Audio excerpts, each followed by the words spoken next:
All right, Hal, why don't you go ahead and get started? All righty. So good evening, everyone, and welcome to the New York Peace Institute's panel on the impact of conflict in New York City, why conflict resolution matters.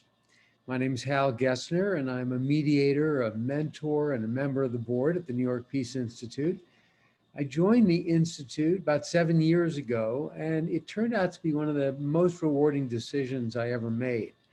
Why is that? Because conflict resolution really does matter. When you can help people seemingly resolve intractable disputes, there's no feeling quite like it. We're proud to be celebrating our 10th anniversary as an independent organization and the 40th anniversary of community dispute resolution centers in New York State.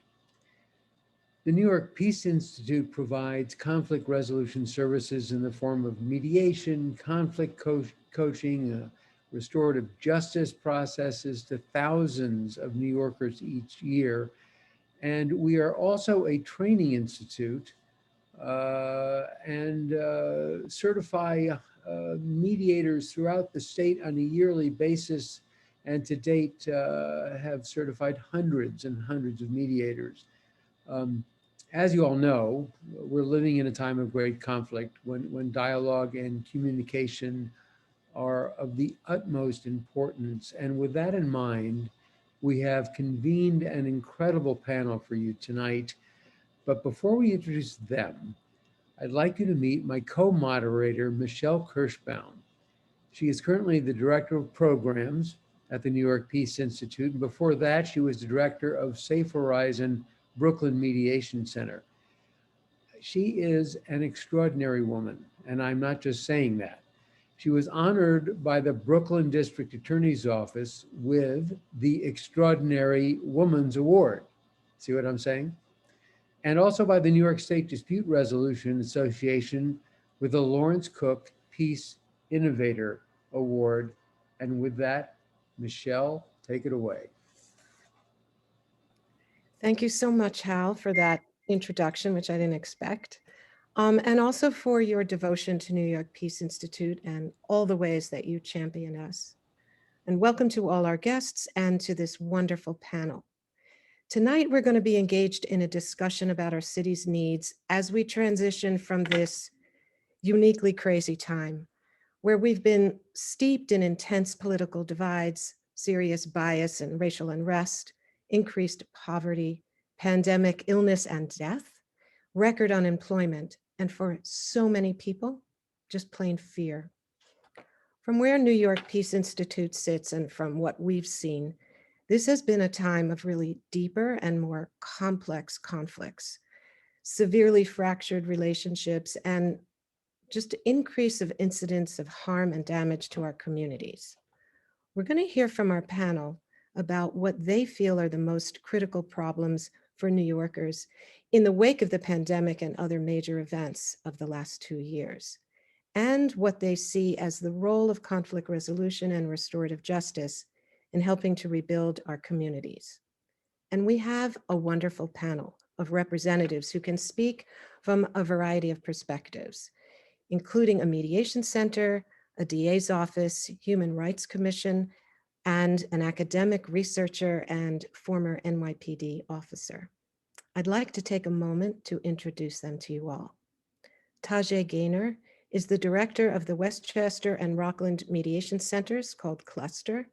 Tajae works with hundreds of young people each year, teaching the ideology and skills of conflict resolution, and is an expert practitioner in restorative justice.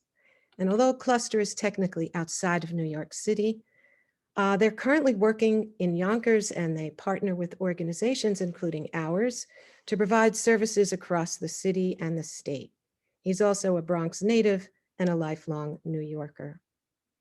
Meg Reiss is the Chief of Social Justice at the Brooklyn DA's office, which is a newly created position by District Attorney Eric Gonzalez. The primary objective of Meg's role is to shift the presumption of prosecution, making jail and prison the exception and non-carceral outcomes the default, while enhancing public safety and building community trust.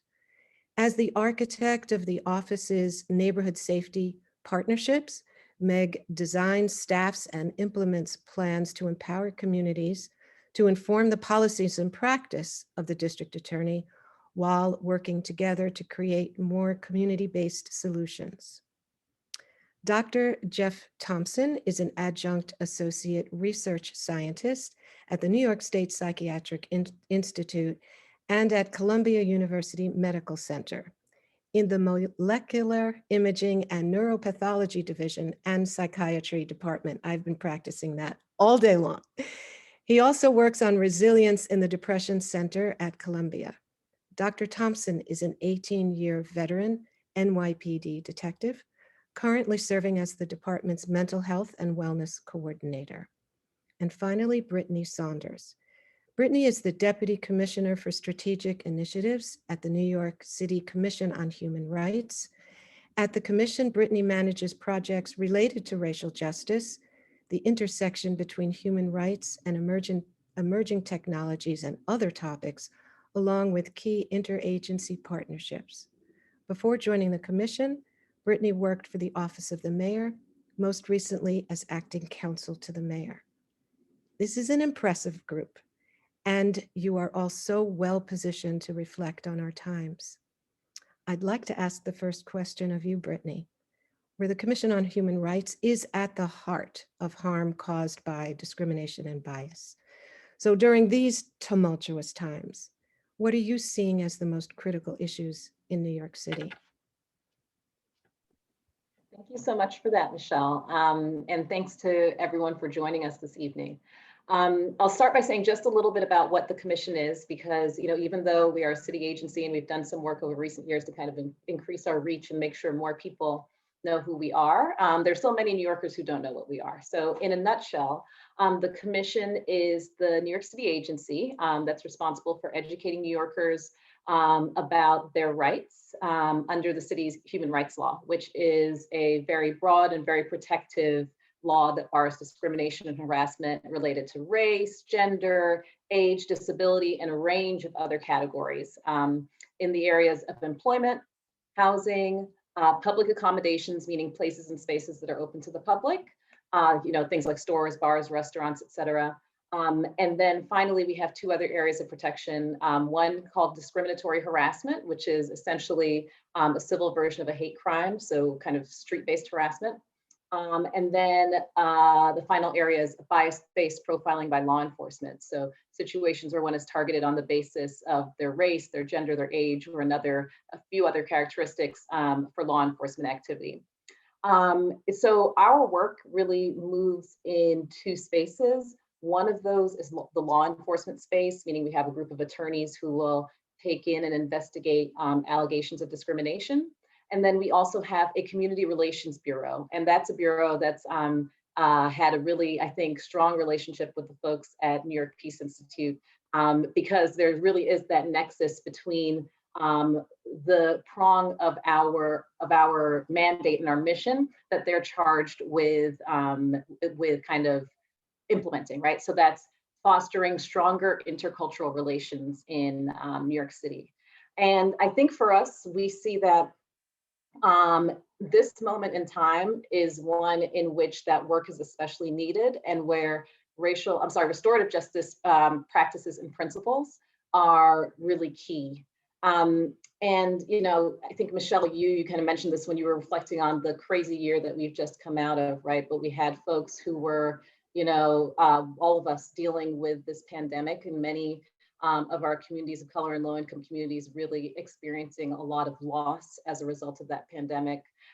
We had a lot of long-standing racial justice issues kind of grab broader attention as a result of many people witnessing the death of George Floyd, bearing witness to the loss of Breonna Taylor and many others. And that sparking folks taking to the street to protest, and folks certainly had a lot of complex emotions around those incidents. And then on top of all of that, there was just all the kind of tumult and transition related to, so many areas of our lives changing so dramatically, not to mention a really kind of intense political climate. And so I think while we, began kind of experimenting with restorative justice work, prior to the pandemic, I think the last year has really brought into sharp focus why it's so important.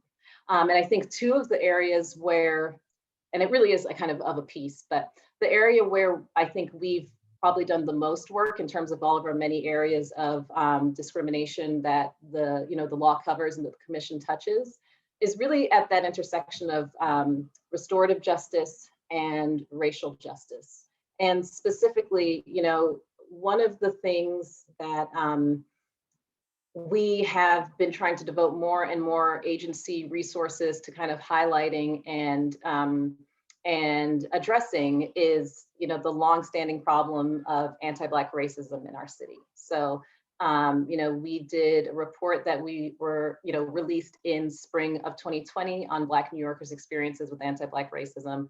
We had done campaigns around the forms of harassment that Black people experience on a day-to-day basis, whether they are, walking down the street, renting, driving through the city, those sorts of things. All of that, in addition to the conversations we had with community members, I think really has crystallized for us that there is so much harm that folks have experienced that has not been addressed, that like often we find that using practices like circles to try to create space for folks to process and build connection with one another and support one another while they're processing these issues is really useful. And I'll give one example in that space, and then I'll move on to another space where we've been doing some of this work as well. Well, can I just step in for 1 second, Yes, Brittany? please. From what we're looking for from you is what you think are like the most critical issues. And it sounds like you're saying it's maybe increased racism instead Right. of harm. And that's what you're seeing in any particular group, or mostly anti-Black racism. What are you seeing the most of? I think it's a few different things, and I wouldn't want to minimize any of the different harms that communities are facing, but I would say for us, we have kind of a longstanding interest in addressing anti-Black racism, and that's something that continues. And then as we've seen the kind of COVID crisis arise, there's also been a really sharp spike in anti-Asian harassment as well. In 2019, we saw, I think, something like 35 incidents of anti-Asian bias incidents. And then in 2020, we saw that number go up to 201. And so that just gives you a sense of some of the impacts of the recent era. And I'll stop there. Yeah. That's quite an increase. Thank you. We'll get to the solutions later. We just want to focus on the problems now. Meg wanted to know from you and your perspective at the DA's office and your role in social justice initiatives. What do you feel and what are you seeing are the most pressing issues facing our city today? Thank you, Michele, for the question. I would say one, I would echo certainly what Brittany is saying, because that certainly there's increase of anti-Asian violence, and the numbers are so underreported in the first place. Mm-hmm. So it's hard to even know really what the real state of affairs are, because so many people don't want to come forward. And then I think what the overwhelming critical issue that we're facing, certainly in Brooklyn and across New York City, as everybody has seen, there's a very large increase in shootings across the city and in Brooklyn.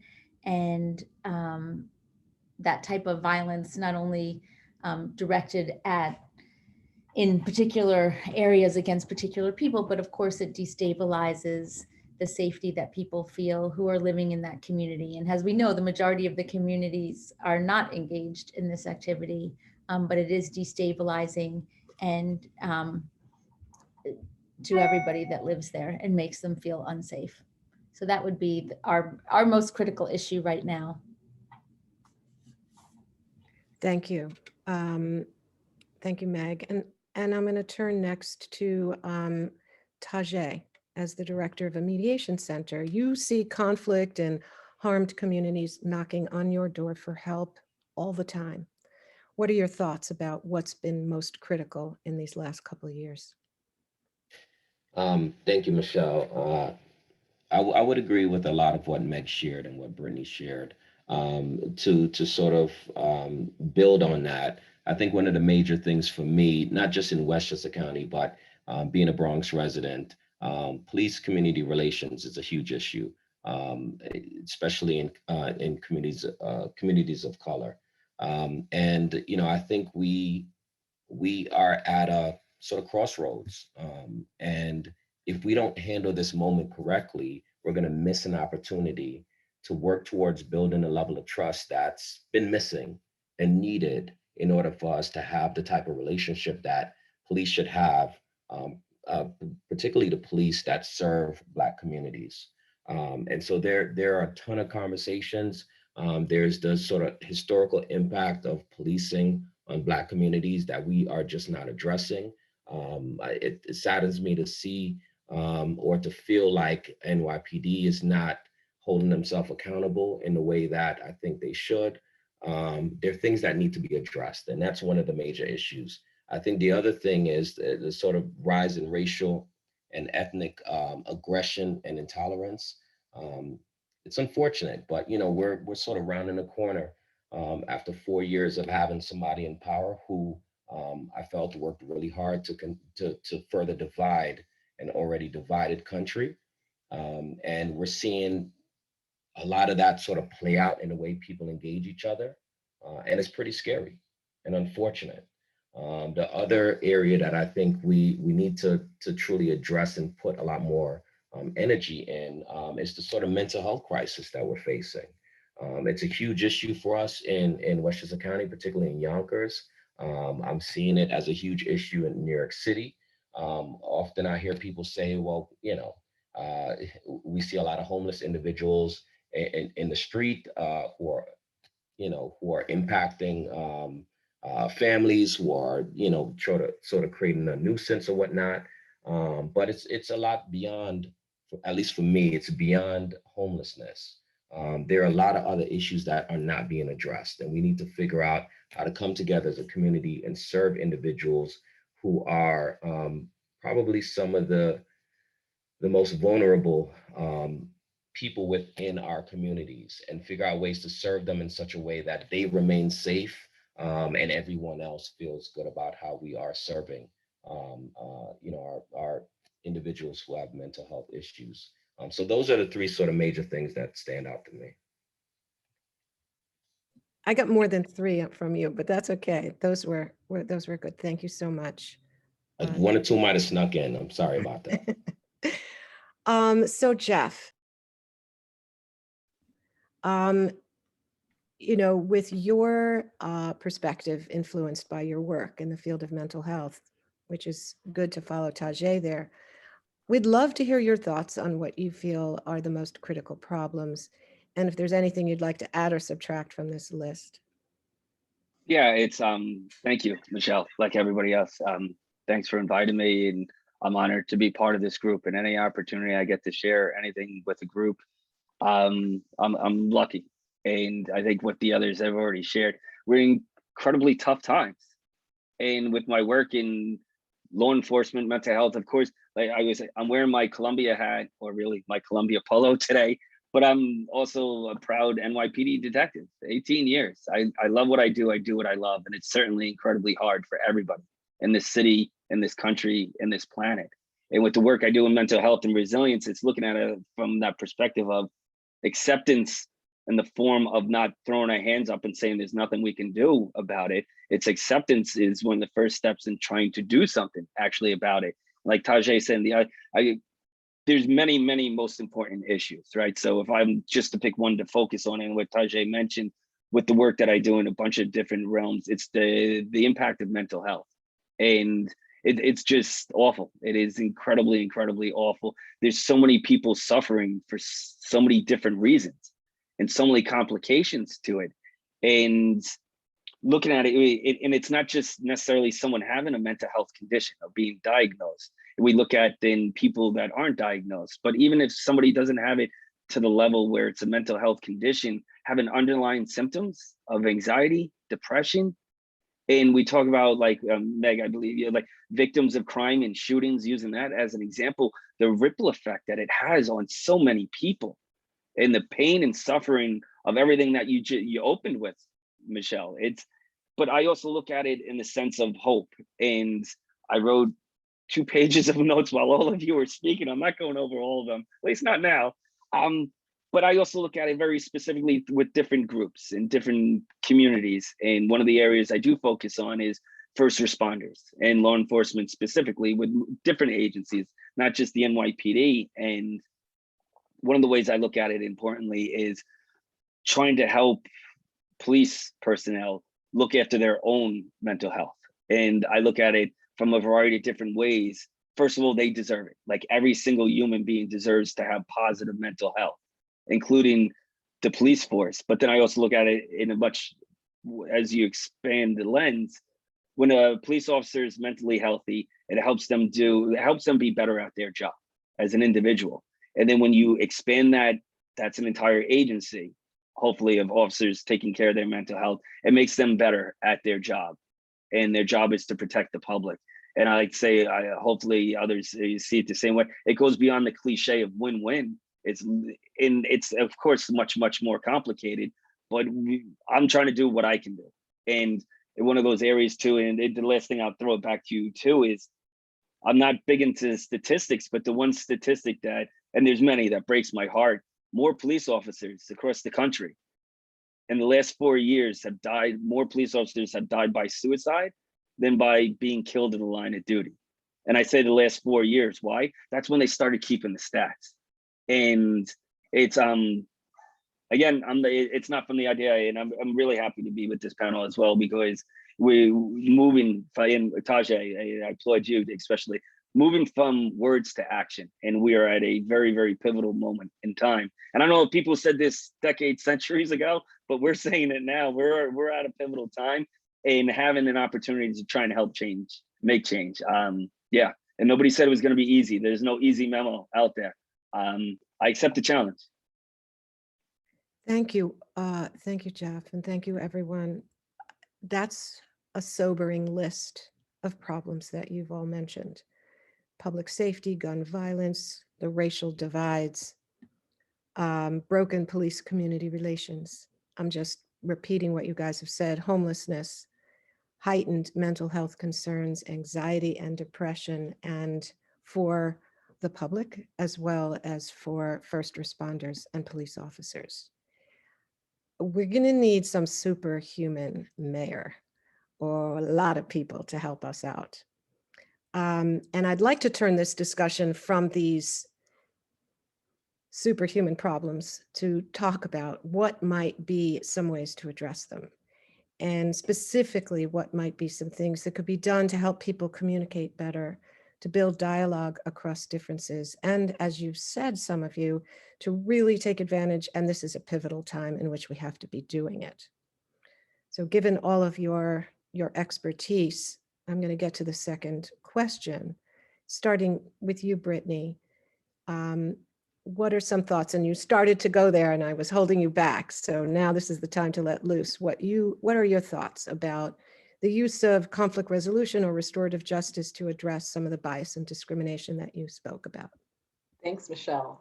Yeah, I think that's right. I mean, the two problems that I was focused on were, anti-Black racism and a lot of the anti-Asian American Pacific Islander bias that we've seen more recently. And I think, there's strong potential for the use of restorative practices and principles in both spaces. I'll share a little bit about how the commission is trying to utilize some of these practices in different areas, and then a couple examples that are specific to addressing these two kinds of harms. So we have a law enforcement bureau, we have a community relations bureau.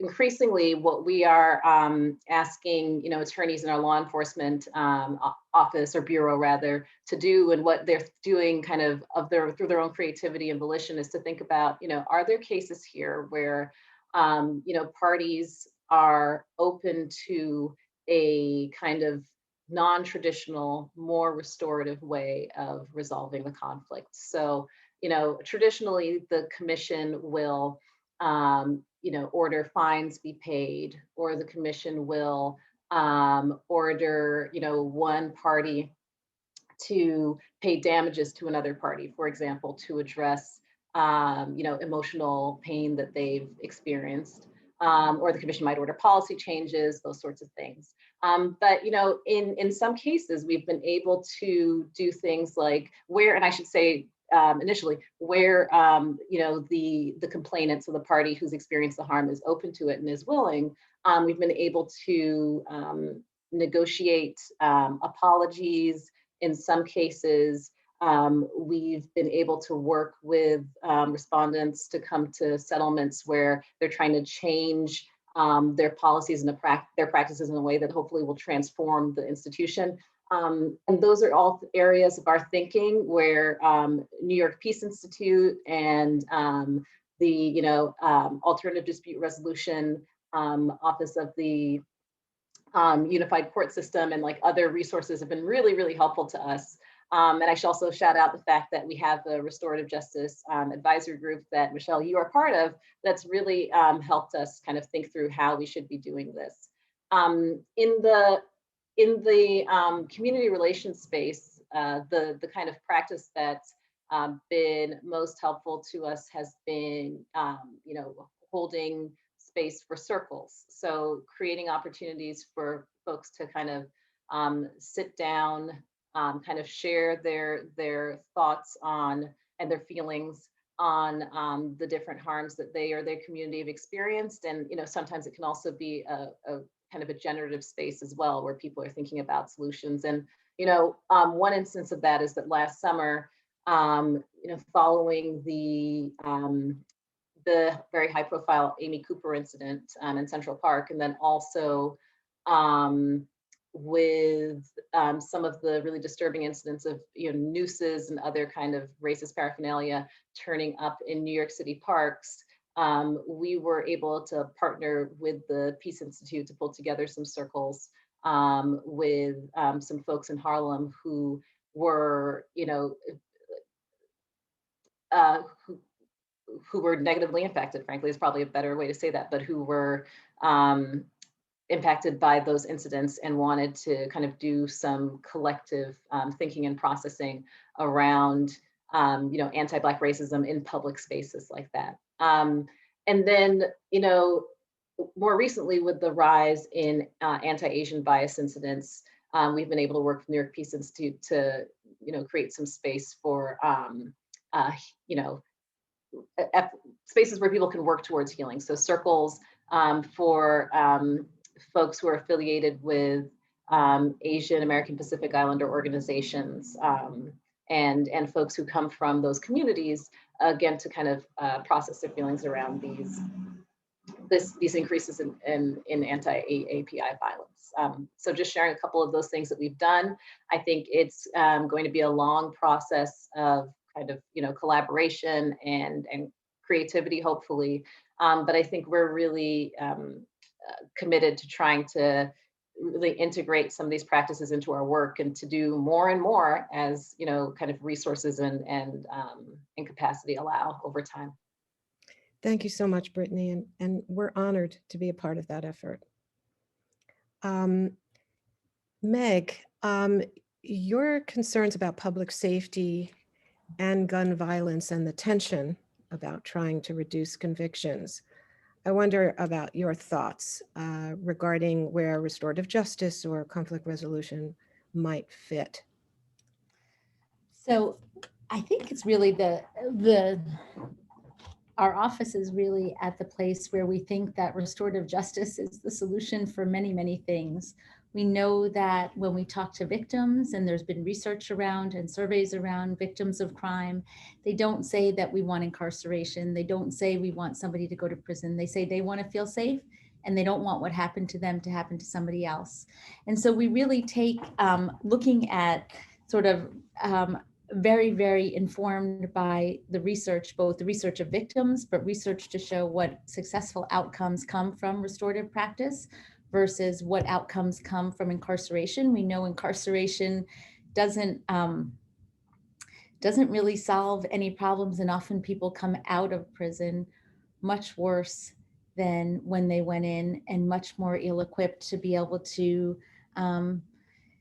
live in community in a positive way because of what has happened in prison, not being given necessary services while in prison. So we're really trying to shift to a restorative outcomes being the really default to the work that we do. So there's some things where that already happens. We work with common justice for people that are charged with causing harm, actual violence. I'm not talking about statutory crimes, but where they actually cause actual harm to another person. And we work with common justice, and that's a default in our office. Every case that fits into that category of somebody who is 26 and under, who is facing a year or more in prison, has to be screened for common justice. And so clearly we think that, especially for young adults, that is we know the outcomes with common justice, and addressing the trauma that people are facing are a really, really important part of getting to a place where the criminal justice system is smaller and people are returning to community healthier and community well-being is improved. And then of course, we are trying to work with the Peace Institute on bringing this to much of our work. As you explained earlier, Michele, much of our work is community informed, and we're really trying to transfer the power of the office to grassroots community-based organizations. So we're hoping to work with the Peace Institute in training our community-based partners to actually do restorative justice. The #1 misdemeanor in Brooklyn is assault, and the #2 is petty larceny, and often a petty larceny between somebody who lives in the community with the store owner, where it's a repeat offense and people just get fed up. And we know with our assault cases, it's most often with people who know each other. So we really believe with an investment in training groups on the ground who are rooted in the community to be able to do this work, and think that's a really long-term solution and a meaningful outcome to really address the trauma while holding people accountable, and hopefully then resolving the underlying issues. So those are and then all the areas in between as well. I mean, we really think restorative practice is the answer now. Thank you, Meg. And it's just remarkable, two agencies who have an enforcement role, who have a prosecutorial role, are looking at other opportunities for people that other than incarceration. It's just a very pitiful, it's wonderful to hear. And it's really remarkable to hear. Tajae, you had some strong feelings about this, I'm sure. I wonder what your thoughts are about how restorative justice and conflict resolution might be used as interventions. Yeah, I mean, I guess I'll start by saying that just listening to Meg and Brittany, it gives me hope. And I'm happy to hear that that we're looking to use restorative justice more. We're looking to create that opportunity for people to go through processes like that to help repair harm. To me, that's a very important thing. Michele, sometimes I wonder if it's just me, if I'm maybe just a dreamer, right? But I believe that every person, starting from our youngest of individuals, should learn conflict resolution, right? I'm a strong believer that we should normalize constructive dialogue, right? We should create these opportunities to address the things that impact our communities. And the more we do that, is the more people will develop the ability to work through the challenges that they experience. We don't do that enough, and it's very frustrating. Just to give you an example, in the past year and a half, I think it's been challenging for all of us. Michele, I'm sure you get the phone calls at NYPI as well, but we got a ton of phone calls from parents who were struggling raising their children, right? I had parents call saying, my teenager's driving me crazy. We're spending way too much time in the house together, right? And young people saying, now I'm convinced my parents don't get me, right? And if you talk to my teenagers, they might say the same about me, but that's a whole nother story. We have to help people learn the skills to be able to manage when things are not easy for them, when things become challenging, right? Circumstances shifted for all of us the past year and a half. We were exposed to things that made it really difficult for us to manage on a daily basis. But it just evidenced to me that we are not teaching people the skills to be able to manage this stuff. So maybe it's just me. Maybe I'm a dreamer, but I'm a believer that we have to find opportunities to teach everyone. Everyone should have conflict resolution skills, right? Just like they have any other skill and ability, they should learn conflict resolution skills early on. And the issues that impact our communities weren't created overnight. They weren't created by one individual. Yes, New York City may get a great mayor, and I'm hoping we do. But I don't think that mayor is going to help to resolve many of the issues that impact us in New York City. It's going to take every single one of us, every person who lives and cares about New York City, being willing to roll up their sleeves, do what we got to do, have the difficult conversations, and figure out how to address these issues that continue to hold us back. Because if we don't start to invest that level of energy, we are going to continue to be on this hamster wheel, and nothing is going to change. It's going to get worse, and 5 years from now, we're going to be having the same conversation again.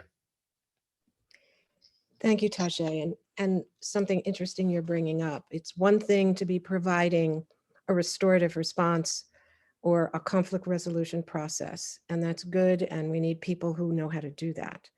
But building capacity for people to be able to learn how to do this on their own, for people to know how to have dialogue on their own, building skills within youth and in adults is equally important.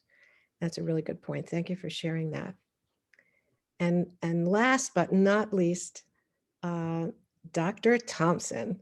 I'm wondering, with the stress and the variety of emotions that people have been experiencing, especially recently given the local and global events, and all that you have been steeped in the field of mental health, what do you think people can do to help themselves manage as we continue on to endure these situations?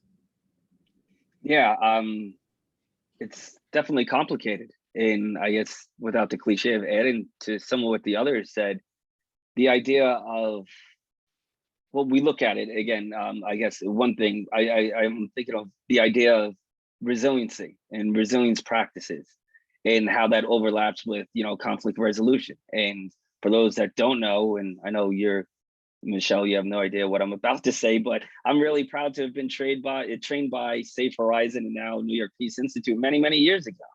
And it's more than just it was transformational for myself and the work that I do in policing, and more so for the work that I do not in policing, in my personal life, in my social life, and the impact that it has. Like, this is where, and whoever's here and whoever watches this recording, this stuff sells itself. Why? Because it's not a flyer, it's not an ad, it's what you feel inside. And from this world of resiliency, of what I'm trying to, with my stuff at Columbia, evidence-based practices that can change on both the individual level and the systemic paradigm shifts. And it's not one or the other. We've got the horse and the cart next to each other, and one's going at different speeds and everything. And the idea of, we look at it, who do we surround ourselves with? How important. And Tajae, I just really leaning over there, and somebody's writing in the chat box, oh, I don't know if you can see, my little hope rock, right? How did somebody ask you, how do you have hope? I don't know what your answer is, but mine, because being knee deep, waist deep, neck deep, over my head deep on a daily basis on this stuff, and working towards it and never giving up and seeing other people much better than me that have been through awful things. And I look at it, so from the personal and then the grander scope, I look at it, let's just talk about policing culture, right? Because that's what a lot of my work is done in. And again, I throw this out there, I know we'll get to the Q&A later, but here's my thing, maybe to spur some conversation. If we want police to have better and enhance their relationships between the police and the public, right? Trust between the police and the community. Here's my big thing. Let's, in the policing world context, let's not skip step one. Step one is in-house and how we treat each other. And if we treat each other in policing cultures, how the hell are we supposed to go out there and build better relationships with the public? And a lot of my work over these past years is saying that. And this is where I say I'm glad it's recorded. And I want more people to hear this. If somebody, and especially somebody in policing, doesn't like this, then maybe you're part of the problem. Like, we have to treat each other with dignity and respect in blue, because that increases our ability to do it with the public. And if we skip that step, come on, we're already starting behind the 8 ball.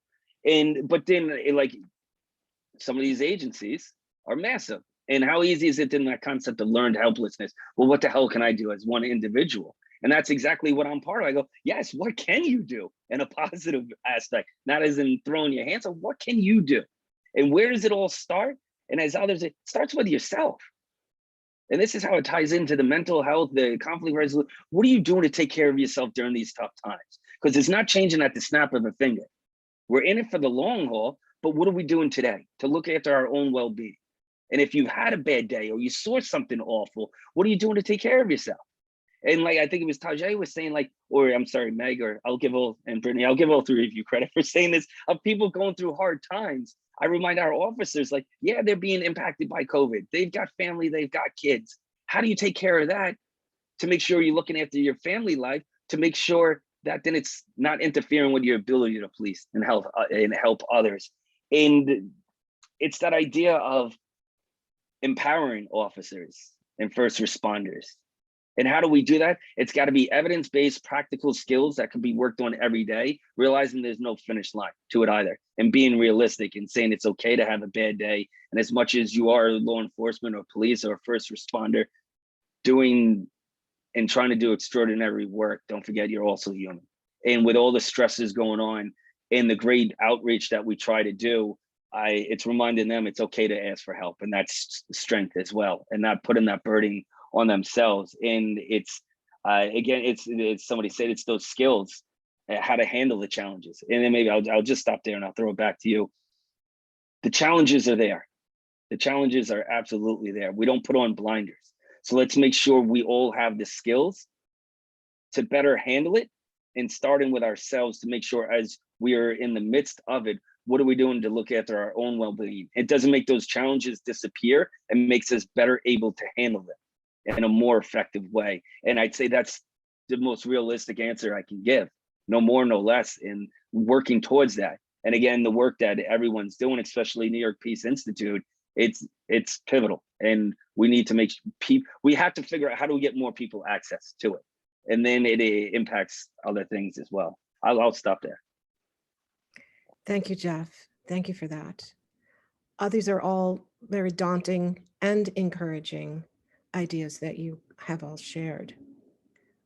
We do have a bit of time left. I think it's about 6:15 right now. And I believe, Christine, you have some questions. We do, yeah. So I'll start with this one. Can the panelists provide specific examples of programs or cases where restorative justice has helped change the trajectory of people's lives or community dynamics?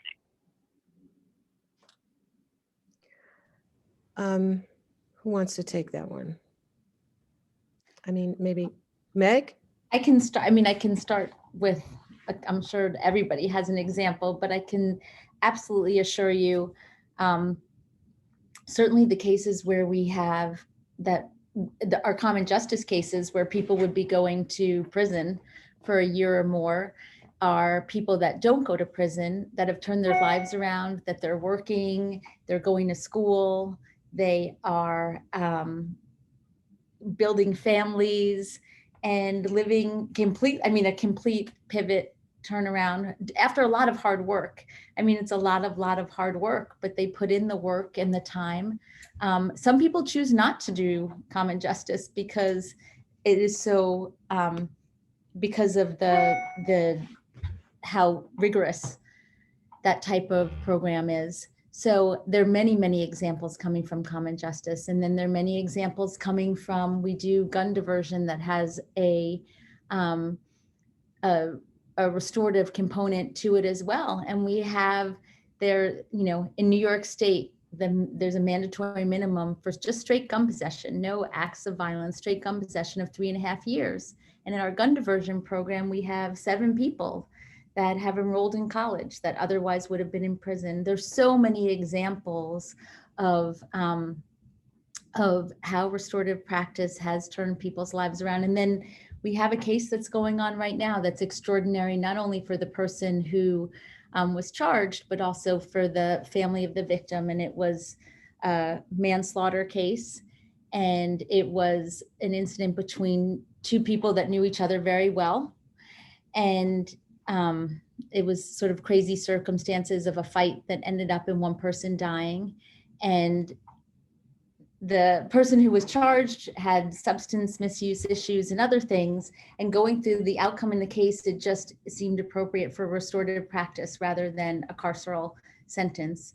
And the only survivor of the victim's family was his daughter, who actually had never met her father. And because they're going through a restorative practice right now, it's the first time that she's actually ever getting to know her dad through the person who has been charged with his death. So, and from that have come all these, she's an artist, and have come all these just new beginnings for her, for someone she never knew and never had to have in her life. So I think that there are sort of I think it's such a complex process for both people, but I think that everybody comes out of it in certainly in a new way. But those are some of the experiences that we've had. Thank you, Meg. Does anyone else want to answer that question? Yeah, I'll jump in quickly because I think it's probably important for folks to know that programs are happening everywhere, and I think more so nowadays than it may have been years ago. But we do a lot of work now with family court in Westchester County, and I gotta say I remember going back a few years and really saying, hey, we're here, we can help, we can provide these processes for folks who are court involved. And it took a really long time, I think, for folks to trust in our ability to do the work that we do. I remember getting a case a couple of years back. And to be honest with you, I think the court sent it to us because they didn't know what to do with it, right? It's one of these cases, I don't think anyone had any confidence that any progress could be made. And it was a very challenging case. There were charges brought against, one teenager because of an incident they said occurred. And it was hard to get through to the families, but we did, and we did the pre-work necessary. We brought the families together.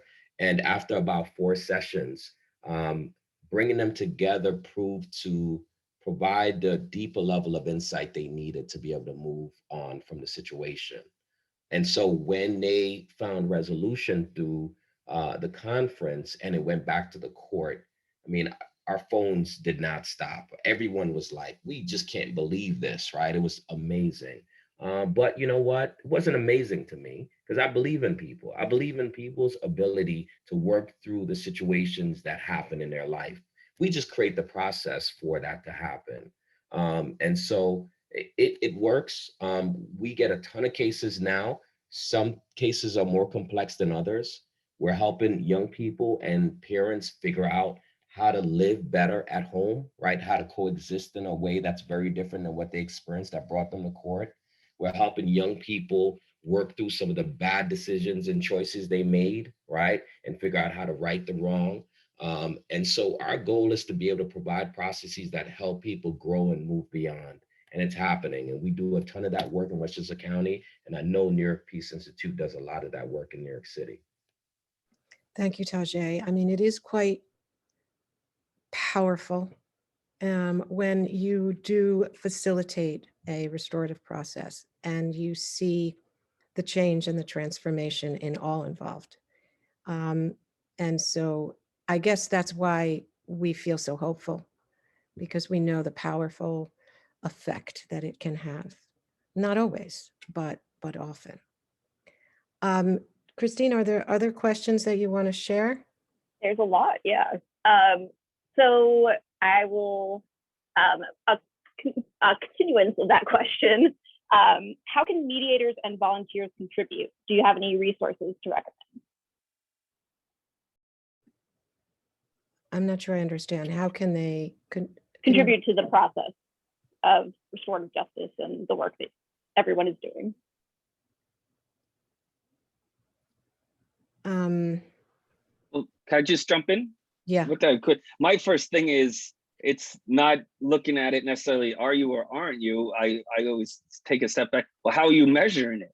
And my first answer, well, you are. And it's perspective. Being a mediator, being involved in the process, like with your organization, it's measuring what contribution you can make. And that's my first thought of recognizing the contribution the mediators already making. Let's not minimize that at all. And it's the impact that they're making, how they can. And is there more? I'm sure there is, but that's my first take, is reminding people when they almost see some potentially through a negative lens, well, hold on, maybe it's your measurement scale that might be out of balance, and it's acknowledging the contribution. And again, it makes me just think of with some of the work that I do too, it's that purpose and that meaning in life is different for everybody, but take a moment, or even everybody right now with the people that are here live as the attendees, think about how, not just what we need to do, let's hold on, pause, time out. Think about what you're already doing. And that's meaningful. Trust me, please don't overlook that or look at that as soft as anything, because what does that do? Many things. One example of though what it also does is help build your inner strength to help continue pushing and fighting for stuff, of acknowledging what you're already doing. Thank you. Maybe Christine, one more question. I'd love to hear Brittany. I can wrap this question up into two, because they're similar questions, but how can restorative justice practices help address police and community tensions? And then, tacked onto that, have you seen restorative justice be effectively used against hate crime? So one or the other.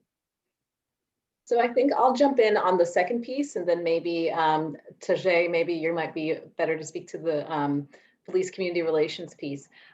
Yeah, I think part of why we developed an interest in trying to, strengthen our own capacity about or around restorative justice practices, and to make these sorts of practices more widely available, is precisely because in incidents where hate crimes were occurring, we were hearing from communities that had been harmed that they wanted an alternative to like a kind of criminal law enforcement approach, or a more carceral approach. They wanted a way to address these instances that allows like relationships to be repaired, especially where people are going to be in relationship with one another because they live in the same community, or they are otherwise connected. So that's definitely part of the motivation for us. And I think where we have the most experience is probably around the use of restorative practices to support community members who identify with the individual or individuals who might have been harmed by a bias incident. So small technical matters that we don't enforce kind of hate crime laws, but because that's kind of that's a criminal matter that gets enforced elsewhere. But bias instance, right? So, other types of instances don't technically qualify as hate crimes. We do try to respond to both on the individual level and on the community level. So sometimes it is about connecting folks who have experienced those harms with, services and resources that might be available at New York Peace Institute or other places. And sometimes it's about, what can the commission do to, as I referenced earlier, create healing circles, or partner with other organizations to create healing circles where folks can talk to one another about the impact of those harms. And I think another thing we're thinking about increasingly is like, how can we use restorative justice practices as a conflict prevention tool in addition to a conflict resolution tool. So like all the work, there's like just so much potential I see, and also so much hunger I see for you know, these practices to support like kind of ongoing connection across communities in a way that might over time reduce some of the incidents that you see. And that's something I'm really excited about. And I think it's something lots of other folks are really excited about. And I would just love to see more resources and opportunity for this. Really good point. Building community, having people feel accountable to one another before there's an incident can actually reduce incidents. I see we're getting very close to the end of the hour. I want to thank all of you, Tajae and Meg and Brittany and Jeff, for your wisdom, for your ideas, and for your hope. We recognize the enormity of the problems that you have identified and truly appreciate your recognition of the value of conflict resolution and restorative justice. One of the challenges that we face is letting people know that we exist and that we're here to help. While we are getting increased calls for help, there's still a lot of people out there who just don't know what we do. So one initiative that we are launching at New York Peace Institute as part of our 10th anniversary is to start an ambassador council to help spread the word about using conflict resolution and restorative justice to address conflict and to build back community. And we're looking forward to that initiative and hope it will help raise awareness. And we hope you who are out there listening will be a part of that effort as well. I thank you all again for spending your time with us tonight. Hal, I want to thank you, and Christine. Please, anyone reach out to us if you have additional questions and want to know more about our work. And with that, I will wish everyone a wonderful night. Thank you again. Thank you, Michele. Thank you so much, Michele. It's been great. Thank you. Bye-bye. Bye, everyone.